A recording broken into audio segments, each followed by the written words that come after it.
शांति की शक्ति से।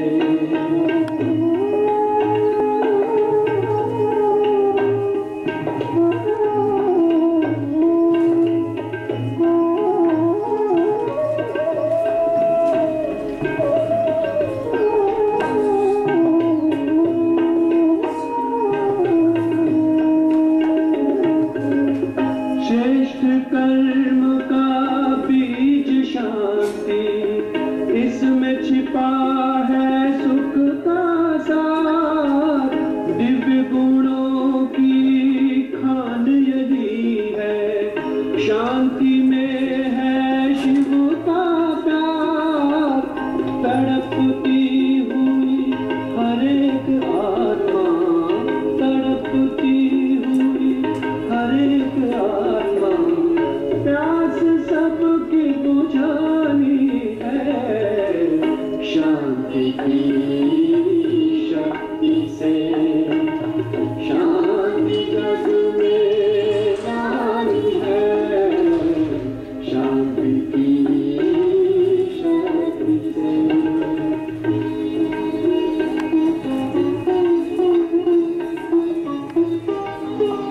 आइए बैठिए। स्पिरिचुअल म्यूजियम आप लोगों को कैसा लगा? दीदी जी, आपने बहुत ही अच्छे ढंग से ज्ञान की व्याख्या की। हमें बहुत कुछ नई जानकारी मिली और अच्छा भी लगा। परंतु मेरा एक प्रश्न है, क्या मैं पूछ सकता हूँ?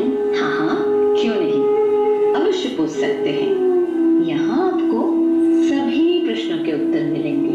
आपने बताया कि परमात्मा सर्वव्यापी नहीं है, जबकि सारी दुनिया तो यही मानती है कि परमात्मा सर्वव्यापी है। बड़े बड़े ऋषि मुनि, महात्मा, भक्त सभी तो परमात्मा को सर्वव्यापी ही मानते हैं। तो क्या वे सब के सब झूठे हैं? परमात्मा की सर्वव्यापकता एक शुद्ध भावना अवश्य है, क्योंकि भक्तों की परमात्मा से प्रीत है, उनके प्रति श्रद्धा है। परंतु विवेक का प्रयोग ना करने के कारण वो तो मात्र एक अंधश्रद्धा ही हो जाता है ना। अब आप ही बताइए कि अगर परमात्मा सर्वव्यापी होगा तो भक्त परमात्मा से प्रीत कैसे जोड़ेंगे? मीरा ने कहा कि मेरे तो गिरधर गोपाल, दूसरों न कोई। अगर परमात्मा सर्वव्यापी होता तो सिर्फ कृष्ण ही क्यों, दूसरे सभी पापी, खूनी, बलात्कारी क्यों नहीं? क्या सर्वव्यापी से प्रीत जोड़ा जा सकता है? क्या दुनिया के कूड़े किचड़े, सल्पिच्छु आदि में आप परमात्मा की उपस्थिति एवं परमात्मा प्रीत की अनुभूति कर सकते हैं? नहीं ना? तो क्या इतने ऊंच परमात्मा को गंदे के मेरे मौजूद मान लेना, उनकी ग्लानि करना एवं उनका अपमान करना नहीं हुआ? जी दीदी, आपने ठीक कहा। हमने तो अभी तक अज्ञानतावश परमात्मा की बहुत ग्लानि की है। अब हम ऐसा कभी नहीं करेंगे। जरा सोचिए, जब तक आत्मा शरीर में मौजूद है तब तक तो वो मनुष्य जिंदा, परंतु जब आत्मा शरीर से निकल गई तो उस समय शरीर को क्या कहेंगे? मृत शरीर, यानी मुर्दा, लाश। अब आप बताइए कि आत्मा तो शरीर से निकल गई, परंतु क्या सर्वव्यापी परमात्मा उस लाश में ही रह गया? तो फिर उस लाश रूपी परमात्मा को सम्मान के साथ रखने के बजाय जला या गाड़ क्यों दिया जाता है? क्या यही परमात्मा से प्रीत निभाने की रीत है? परंतु दीदी जी, हमने तो यही सुना है कि आत्मा सो परमात्मा। भैया, अगर आत्मा ही परमात्मा है तो इसका अर्थ ये हुआ कि मृत्यु के समय शरीर से परमात्मा निकल गया, तो भी परमात्मा सर्वव्यापी कैसे हुआ? सर्वव्यापी माना इस सृष्टि के हर कण में, तो इस मान्यता से भी सर्वव्यापी परमात्मा कहीं से निकलेगा कैसे? दीदी जी, आपने तो आज हमारी आंखें खोल दी। ने तो आज परमात्मा की सर्वव्यापकता की झूठ को ही मन में पाल रखा है। तभी तो कहा जाता है झूठी काया झूठी माया झूठा सब संसार, अर्थात स्वयं को आत्मा के बजाय काया माना, शरीर मान लेना, ये अज्ञान है, झूठा है, चारों ओर अज्ञान की माया है, जिससे मनुष्य की बुद्धि मलिन और भ्रमित माना झूठी हो गई है। झूठा सब संसार अर्थात सारा संसार ही अब परमात्मा की सर्वव्यापकता रूपी झूठी अज्ञानता में डूबा हुआ है। सर्वव्यापी परमात्मा नहीं, बल्कि ये अज्ञान का झूठ ही तो आज सर्वव्यापी हो गया है। ओहो दीदी, इसी का ही तो अर्थ जानने के लिए हम सभी यहाँ आए हैं। आज इसका अर्थ आपने बिना पूछे ही बता दिया। हम लोग तो किसी सच्चे गुरु की तलाश में थे, अब तो आप ही हमारे सच्चे गुरु हैं। दीदी जी, आज गुरु पूर्णिमा के दिन हम सभी आपको ही गुरु स्वीकार करते हैं। नहीं, गुरुओं का भी गुरु, परम सद्गुरु तो वो निराकार शिव परमात्मा ही है, जिन्होंने हमें भी इस झूठ अर्थात अज्ञान अंधकार से निकालकर सत्य ज्ञान के प्रकाश से आलोकित कर दिया है।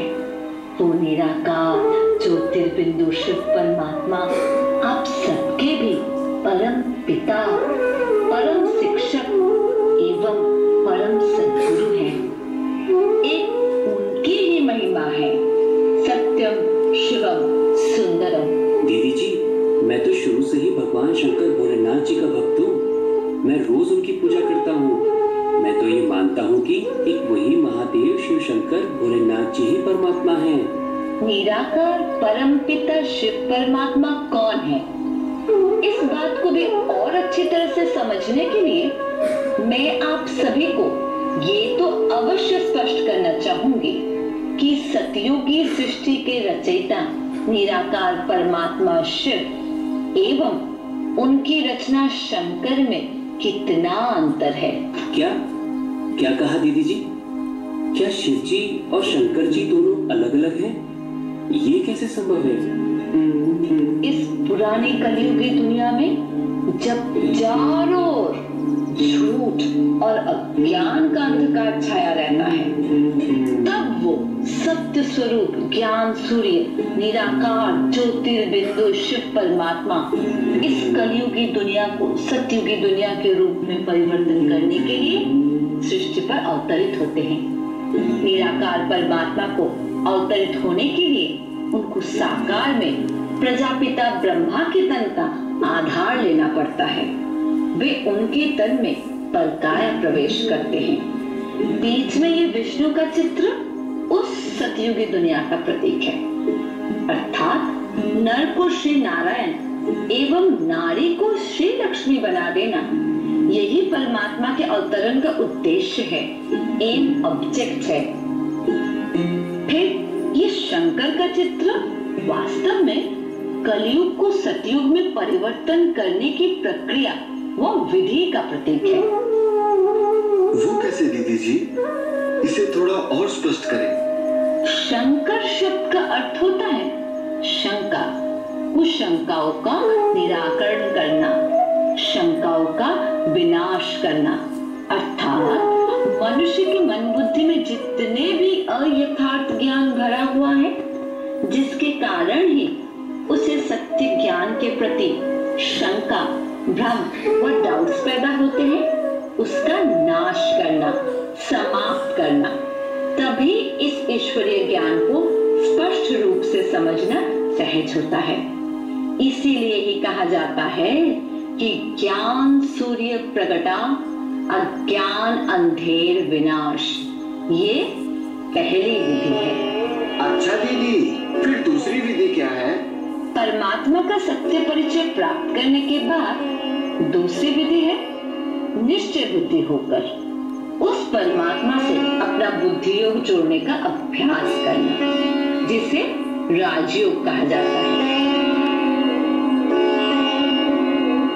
इसी योग तपस्या से ही आत्मा के अंदर अनेक दिव्य शक्तियों का विकास होता है, जिसके फलस्वरूप ही आत्मा अपनी स्वोन्नति के मार्ग पर आने वाले अनेक विघ्नों का विनाश कर आगे बढ़ने में सक्षम होती है। वाह, ऐसा राजयोग तो हमें अवश्य ही सीखना है दीदी। क्या आप हमें सिखाएंगे? अवश्य, इसी सेवा के लिए ही तो हम उपस्थित हैं। तो उसके लिए क्या हमें सब घर बार छोड़ना पड़ेगा? घर बार नहीं, बल्कि अयथार्थ व झूठी मान्यताएं जो मन में घर कर गई है उनको छोड़ना होगा, एवं अहितकारी पुरानी चाल चलन तथा जीवन शैली को परिवर्तन करना होगा। यही त्याग एवं तपस्या है। तपस्या में मतलब शंकर जी वास्तव में इसी तपस्या की विधि का ही तो प्रतीक है। इस प्रकार से जब हम आत्माएं अपनी संपूर्णता को प्राप्त कर लेती हैं, तब फिर इस पुरानी दुनिया का ही विनाश हो जाता है और सब अशांत आत्माएं अपने शांति धाम में पहुंच जाती है। ये अंतिम विधि है। क्या ये दुनिया खत्म हो जाएगी? फिर हमारा क्या होगा दीदी जी? इसमें घबराने की कोई बात नहीं भैया। परिवर्तन तो सृष्टि का अनादि नियम है, परंतु अब जबकि दुनिया बिल्कुल तमो प्रधान बन चुकी है, तो इस महापरिवर्तन की विधि द्वारा ही फिर सतयुगी दुनिया का प्रारंभ होगा, जहाँ पर केवल सुखी सुख होगा, दुख का नामो निशान भी नहीं होगा। ओह, हमें तो सतयुगी दुनिया में जाना ही है, तो उसके लिए हमें क्या करना होगा दीदी जी? उसके लिए परमात्मा को यथार्थ रीति पहचान कर उनसे अपना सर्व संबंध जोड़ते हुए बहुत प्रेम से योग युक्त होने का अभ्यास करना होगा, तभी उन्हीं से हमें सर्व प्राप्तियां होंगी। तो हमें परमात्मा का यथार्थ परिचय बताइए दीदी जी। दीदी जी, जैसा कि आपने बताया, एक तो परमात्मा सर्वव्यापी नहीं है, दूसरा कि परमात्मा के कर्तव्य का उद्देश्य है नर को विष्णु जी जैसा देवता बनाना, और इस कर्तव्य के लिए ब्रह्मा जी के तन का आधार परमात्मा लेते हैं, एवं शंकर जी इस कर्तव्य की विधि है। अर्थात ये तीनों भी परमात्मा नहीं है, बल्कि उनके कर्तव्य के उद्देश्य, आधार एवं विधि है। यह तो समझ में आ गया, परंतु वो परमात्मा वास्तव में कौन है जिनसे हमें सब कुछ प्राप्त होगा? आपने बिल्कुल ठीक समझा भैया। अब मैं आपको उस परमात्मा का यथार्थ परिचय बताती हूँ।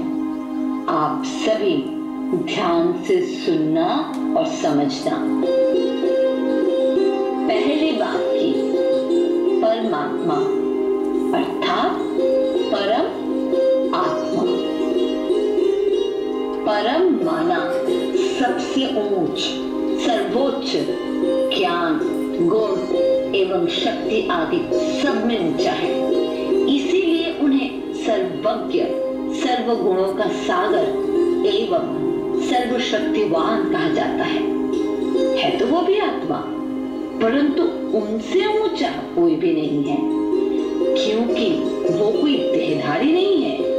वो हम मनुष्य जैसे माता के गर्भ से जन्म नहीं लेते हैं, बल्कि ब्रह्मा के तन में परकाया प्रवेश कर स्वयं प्रकट होने वाले स्वयंभू है।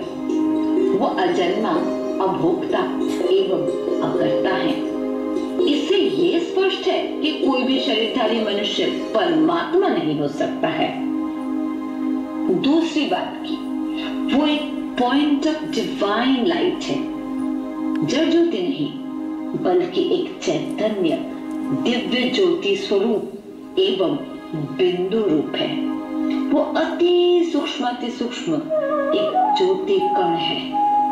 उन्हीं का ही दिव्य नाम शिव है। शिव शब्द का 3 अर्थ है, कल्याणकारी, बिंदु एवं बीज।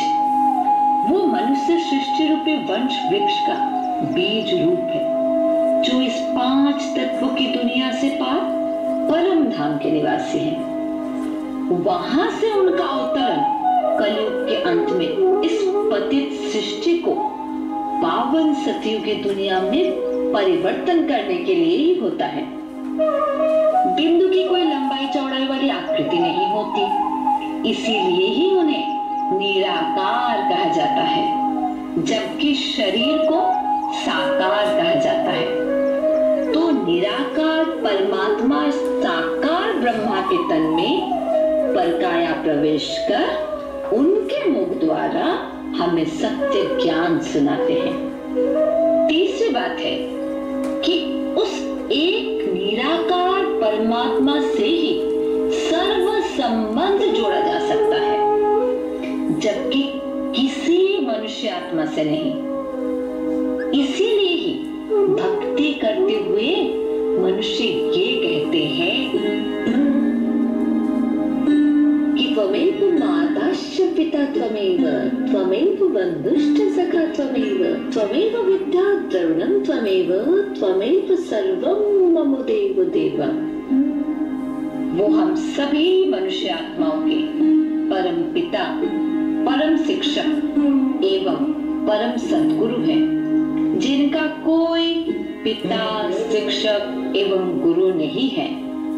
परमात्मा की इस महिमा को जानकर उनसे सर्व संबंध जोड़ते हुए प्रेम से निरंतर उनकी याद में रहने का अभ्यास करना ही राजयोग है, और इसी राजयोग के द्वारा ही आत्मा पतित से पावन बन जाती है। यही तीन बातें समझ लेना ही परमात्मा का यथार्थ परिचय है। आज हमें परमात्मा का सत्य परिचय प्राप्त हुआ। आपका हृदय से धन्यवाद दीदी जी। हम सभी आपके सदा आभारी रहेंगे दीदी जी। मैंने श्रीमद् भगवद गीता का कई बार अध्ययन किया, परंतु इतना स्पष्ट, सटीक और संक्षिप्त व्याख्या आज ही समझ में आया। आपने जैसे कि थोड़े से शब्दों में ही पूरी गीता का सार बता दिया। परंतु दीदी जी, मेरा एक प्रश्न है कि गीता में तो श्री कृष्ण